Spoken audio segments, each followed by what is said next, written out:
must be very clear that if you are not conscious about your food, it becomes more difficult to do yoga.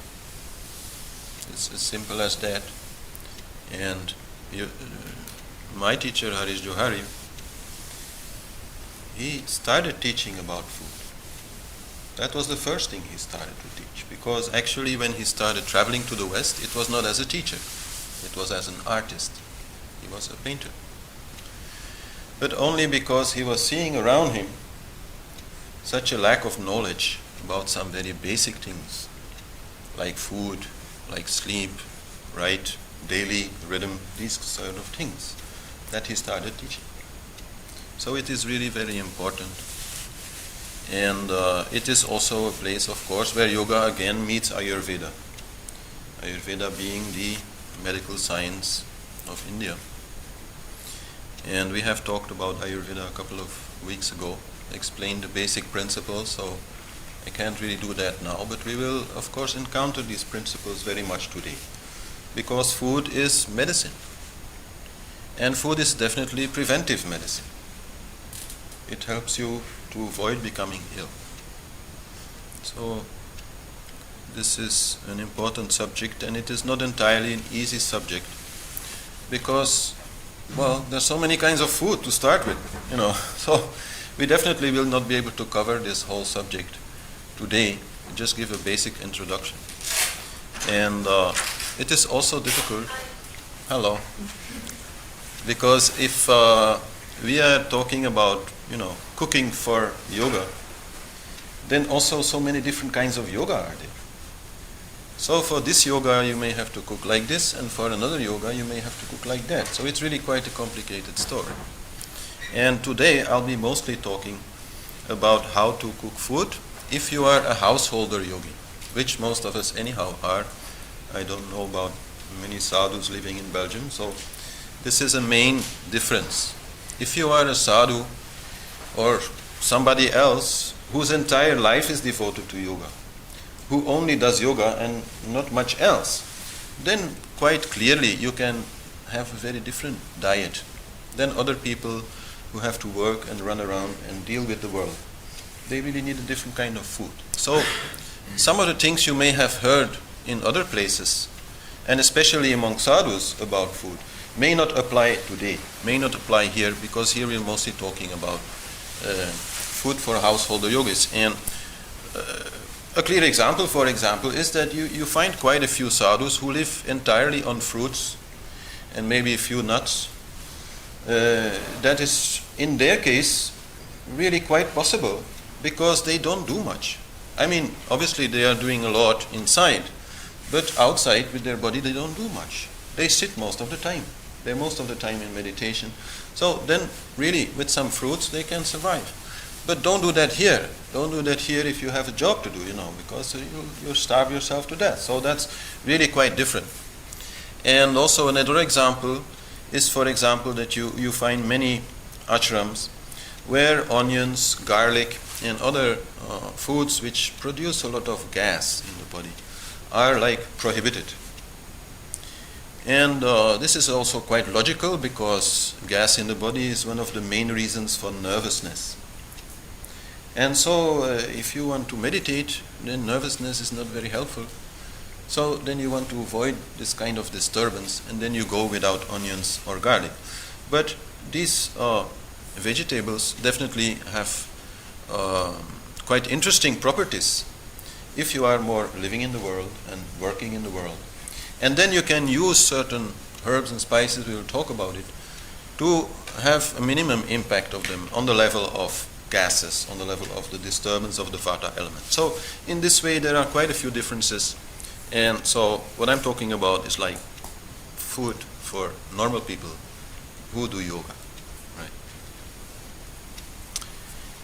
And we had another class on fasting.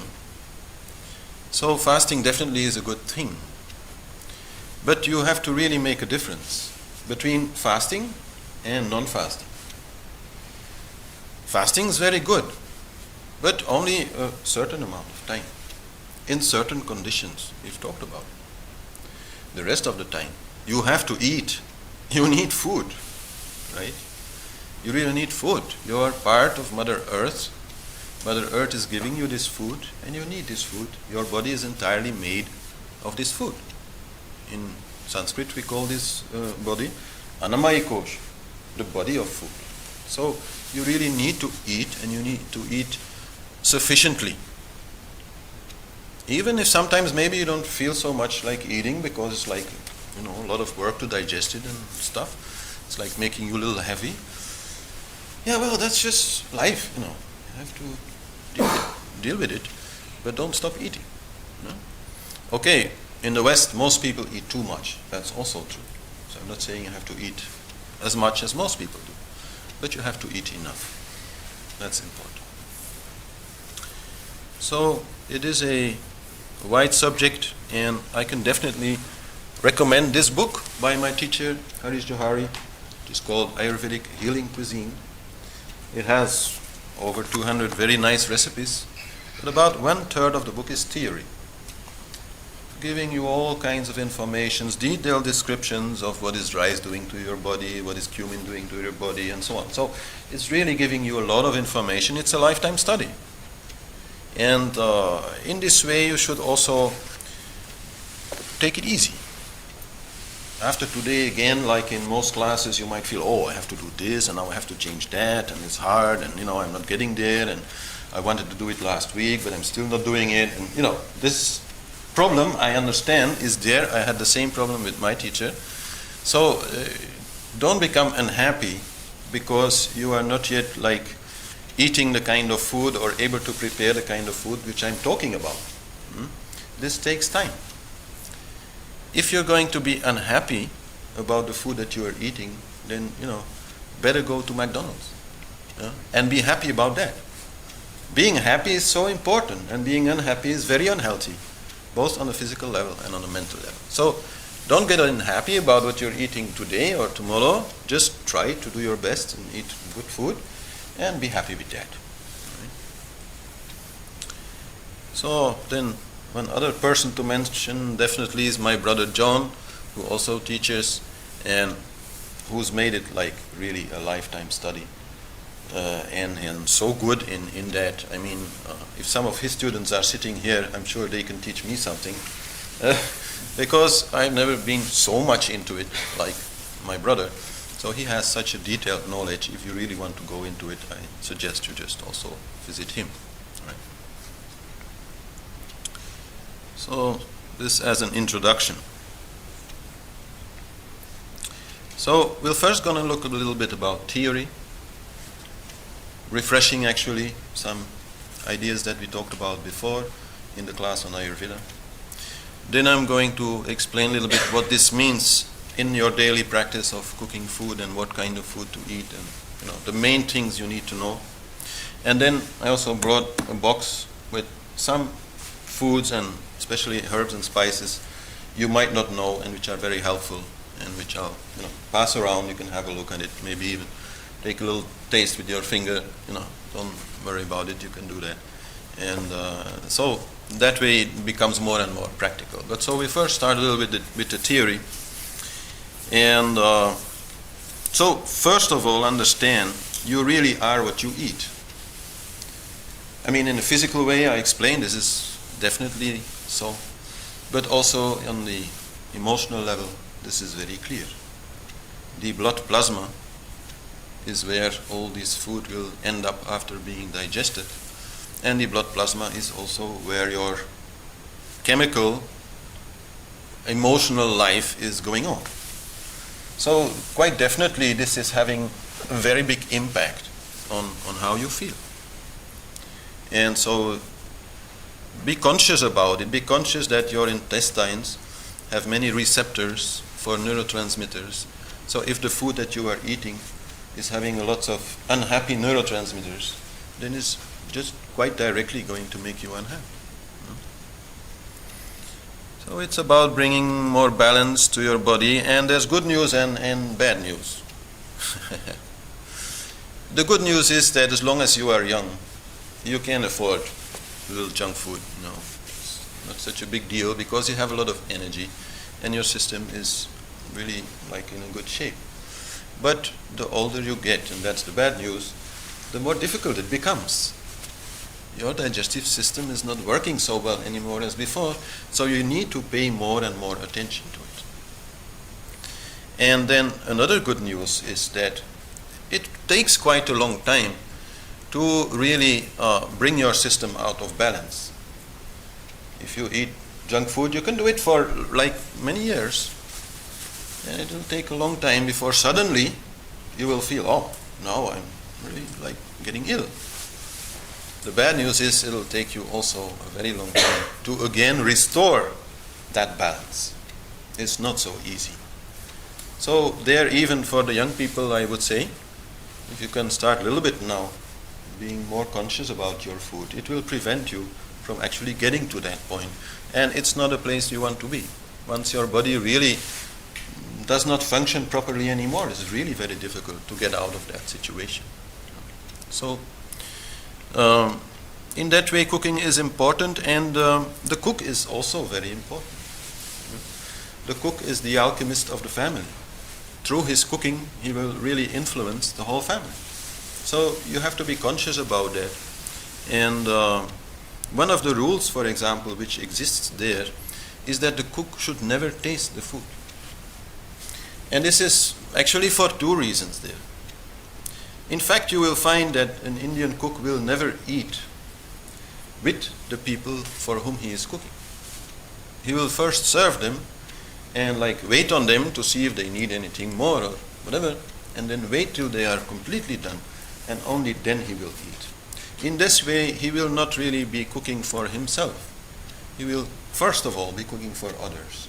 So that is why he should not taste. The moment he starts, eating himself in the kitchen, that is destroyed. And this is very important, because cooking properly is okay, a little bit about understanding, theory, this and that, but it's an intuition. And if you want that intuition to work, you have to do it like with an open heart. Otherwise, intuition cannot work. And you have to do it really to please others. And in that way, offering a little bit of the food to the divine also is very important and very usual to do it. Then it is given, to the birds or other mice or whatever animals are living near the house. And that way also you create a different attitude towards cooking, rather than seeing it as a chore. It's a divine practice. It's very, very important. Another point is that whatever I'm telling today about the impact of food on you and your feelings is that it's no excuse, for feeling bad. If, for example, you have to visit your parents and you have to eat something which is no longer according to your standards, don't use it as an excuse to feel bad. You still have that power. You still have that power inside of you. Just have to maybe dig a little deeper to find the self or something close to it, and from there you can still feel good. So that's also important. Don't become so obsessed about this whole food thing that whenever you have to eat something which is not 100%, you start feeling bad. So this is also important. And definitely also you have to watch out not to be so strict that you become extremely sensitive. Like I've explained in the class on fasting, that if, for example, you fast for a long time on something like milk or buttermilk or rice or something, your whole system becomes very sensitive. And you have to be very careful when you start eating more normal foods again to build that up slowly and not immediately, put some French fries in the system, so because the system is now becoming like a baby's. So same way, if you always very, very careful about your food, then you're also going to become very sensitive. If then you have to travel, for example, it's going to be a big problem. So don't be too serious about it, and have a good variety of foods and things like that is still quite important in the life that most of us are living today. So the main thing is some general principles should be there. Nobody will ever see me eat raw onions. No way. I'm just not going there. So there are some things you don't do. There are some things might better not be done, but if you can't avoid it, that also little teaches your system, keeps your system alert to then deal with that. And one more thing to say is that there is obviously a clear relationship between Ayurvedic cooking and Indian cooking, in the sense that Ayurveda has influenced Indian cooking over thousands of years. But not all Indian cooking is really Ayurvedic cooking. Some Indian food is really too spicy to be really properly Ayurvedic. And especially not everybody needs such very hot food. Some people really do need hot food, other people don't really need hot food. So in that way it's not so good to make the whole thing so spicy that everybody is like heating up very much. That's not healthy. Another example could be given like rice. Especially in South India, rice is like the main thing. And rice is very cooling to the system. So if you're living in a cold climate, definitely eating too much rice is not a good idea. They do it because they live in a very hot area. But we can't so easily just adopt that. So you have to be a little bit conscious about what you're doing. And not just pick up any Indian dish just like that. Understand it, try to understand it with the information that I'm going to give you. So then about the Ayurvedic concept of the gunas, the qualities of energy. Just briefly explaining that you have the very light energy, light both meaning not heavy, but also meaning quite like conscious, which is called sattva. Then we have the very heavy, inert energy, which is called tamas. And then we have some more active energy, which is called rajas.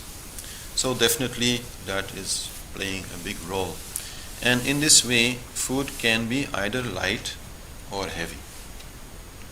Some food will make you really tamasic, meaning will make you drowsy, will make you, like, for 2-3 hours, don't ask too many difficult questions because you're just not up to it. And then on the other hand, you have some very sattvic foods which will hardly influence you in such a way and will allow you to remain in a very spiritual mood, like fruits. So that is one important distinction. And then in terms of the amount of food, that is also very important.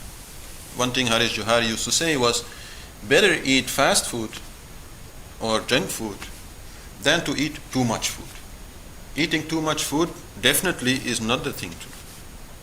So you have to a little bit control your taste buds, not to be too much guided by them when you eat, and eat more than you can handle.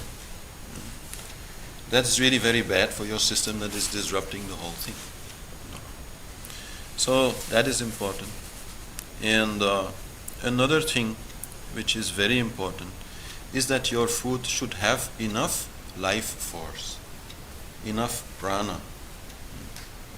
Also not too much, we will talk about that also, but enough prana, because you have to understand that your digestive system is not only your digestive system. We are living in a symbiosis, right, with many, many kinds of microorganisms that are living in your intestines and who are actually doing the biggest work. Now, they need prana. Quite simply, yeah. They need prana. There's no real system in your body who is going to bring prana from your breathing to those bacteria. That prana has to be there in the food. So we need food with sufficient prana, sufficient life force, which basically means we need to eat food which is not too dead, right? Which is relatively fresh. That's another very, very important thing to understand. If we do not respect these things that relate to the gunas, if generally we are eating food that is very dead and very heavy, very difficult to digest, and we eat also too much of it, then a certain substance in Ayurveda called amma will start building in our system. And first it will build in our intestines and digestive system, And then if there is too much of it, then it will start moving really into the body. And ama can be seen like as waste material. So this kind of waste will lie around in your body, like so much waste is sometimes lying around here outside, and will create all sorts of problems. So ama is definitely one of the things to watch for. One of the amas we know quite well here in the West is cholesterol, which is also like a very dirty, sticky substance which is clogging up our arteries. The origin of that definitely also is our food.